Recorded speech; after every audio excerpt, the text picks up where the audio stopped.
Hello friends, super magic રસોઈમાં મિત્રો હું આપનું સ્વાગત કરું છું। આજે હું કપડામાં દૂધ જેવી સફેદી લાવવા માટેનો વિડીયો તમારી સાથે શેર કરું છું।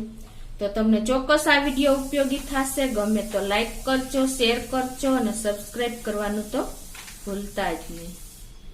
તો મિત્રો, આપણે જો કપડા મશીનમાં ધોઈએ કે હાથે ધોઈએ છીએ ને ત્યારે આપણે કપડામાં ચમક નથી આવતી। બહાર જે લોન્ડ્રીમાં દઈને એવા કપડા નથી થતા અને દૂધ જેવી સફેદી લાવવા માટે અને એકદમ નવા જેવા કપડા ચમકાવવા માટે આજે હું તમને ઘરેલું રીતથી એક સિક્રેટ ઇન્ગ્રેડિયન્ટ નાખીને કપડા કેવા નવા જેવા થાય ને એનો વિડીયો લાવી છું મિત્રો। તો તમે એન્ડ સુધી આ વિડીયો સાથે જોડાયેલા રહેજો। તો એમાં શું ઇન્ગ્રેડિયન્ટ લેવાના છે કે આ કપડા તમે જો મશીનમાં નાખશો ને તો પણ એવા જ સરસ કપડા થશે। તો એના માટે જો હું ઇન્ગ્રેડિયન્ટ લઈ આવી છું કે આપણે સર્ફ પાવડર સાદો કે કોઈ પણ તમારે પાવડર લેવાનો છે તમે જે વાપરતા હોય। એટલે યાર હું સર્ફ પાવડર લઉં છું। તો એ તમારે ક્વોન્ટિટી મેજરમેન્ટ સાથે જ હું તમને બતાવું છું કે આ 2 ચમચી આપણે આ 2 સ્પૂન જે પાવડરમાં આવે છે ને એ 2 સ્પૂન મેં સર્ફ પાવડર લીધો છે અને એની સામે તમારે 1 ચમચી જેવો આપણે ખાવાનો સોડા એટલે કે બેકિંગ સોડા લેવાનો છે।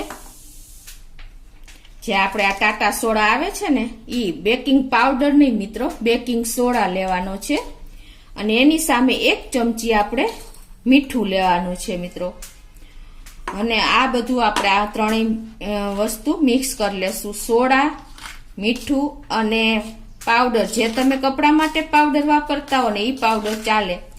અને હવે આનો તમને આગળ હું ઉપયોગ બતાવું છું મિત્રો કે આ તમે આ રીતે જો આ મિશ્રણ મેં જે તૈયાર કર્યું છે ને એ તમે વાપરશો ને તો તમારા કપડા દૂધ જેવી સફેદી આવશે સફેદ કપડામાં અને કપડામાં કલર પણ નહીં જાય અને એકદમ બાર જેવા તમે નવા કપડા લીધા હોય ને એવી ચમક તમારા કપડામાં આવી જશે। ખાલી આટલું તમારે ઘરેલું જ આ બધા ઇન્ગ્રેડિયન્ટ છે તો તમે આ રીતે ઉપયોગ કરવાનો છે મિત્રો કે આપણે કોઈ મોંઘા ડિટર્જન્ટ કે કોઈ મોંઘા લિક્વિડ લેવાની જરૂર નથી પડતી। આ એક બેસ્ટ તમારા માટે હું રેમેડી લાવી છું મિત્રો।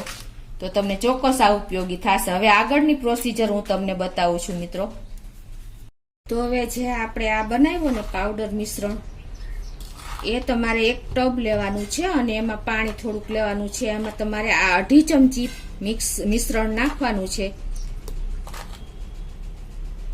અને હવે તમારે શું કરવાનું છે આ મિશ્રણ કર્યા પછી અને મિક્સ સરસ કરી લેશું આપણે પાણીના ઘોરમાં। અને આ એકદમ જો આપણું લિક્વિડ તૈયાર થઈ ગયું છે અને હવે તમારે જે મશીન પાસે તમે હાથે ધોતા હો તો એ રીતે તમારે લેવાનું છે અને હું અત્યારે મશીનમાં તમને બતાવું છું।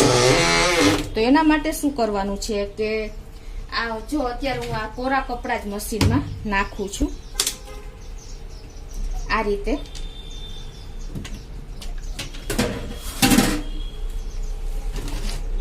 13 થી 14 કપડા આપણે આટલું મિશ્રણ તૈયાર કર્યું છે ને એ 13 થી 14 કપડા માટે ઇનફ છે મિત્રો। એટલે હવે તમારા કપડા નાખ્યા પછી જે આ મિશ્રણ બનાવ્યું ને એ તમારે મશીનમાં નાખી દેવાનું છે। 2.5 ચમચી પાવડર નાખ્યો છે ટોટલી મેં મિશ્રણ કર્યું એનો અને હવે તમારે આ રીતે મશીન ચાલુ કરી દેવાનું છે।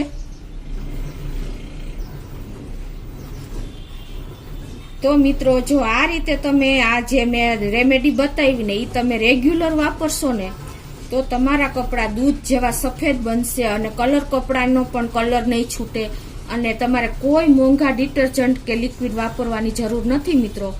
એકદમ તમને સરસ રિઝલ્ટ મળશે। જેવા તમે લોન્ડ્રી વાળાને દો છો કે તમે નવા કપડા લ્યો છો ને એવું રિઝલ્ટ તમને આ રેમેડીથી મળશે મિત્રો। તો તમે એક વખત તો આ ચોક્કસ ટ્રાય કરજો, તમને ચોક્કસ ઉપયોગી થશે। કપડામાં તમને ટેન્શન રહેતું હોય છે કે એકાબીજામાં કલર બેસી જાય છે, કલરવાળા ડાઘ નથી જતા, એના માટે પણ આ બેસ્ટ સોલ્યુશન છે। તો તમે એક વખત તો ચોક્કસ આ રીતે ટ્રાય કરજો મિત્રો।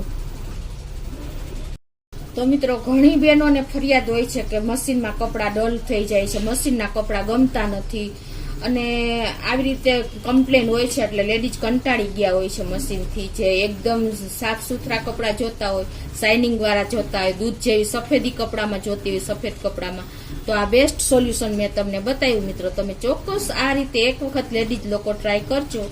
અને તમને મારો વિડીયો ગમે તો લાઈક કરજો, શેર કરજો અને સબસ્ક્રાઇબ કરવાનું તો ભૂલતા જ નહીં.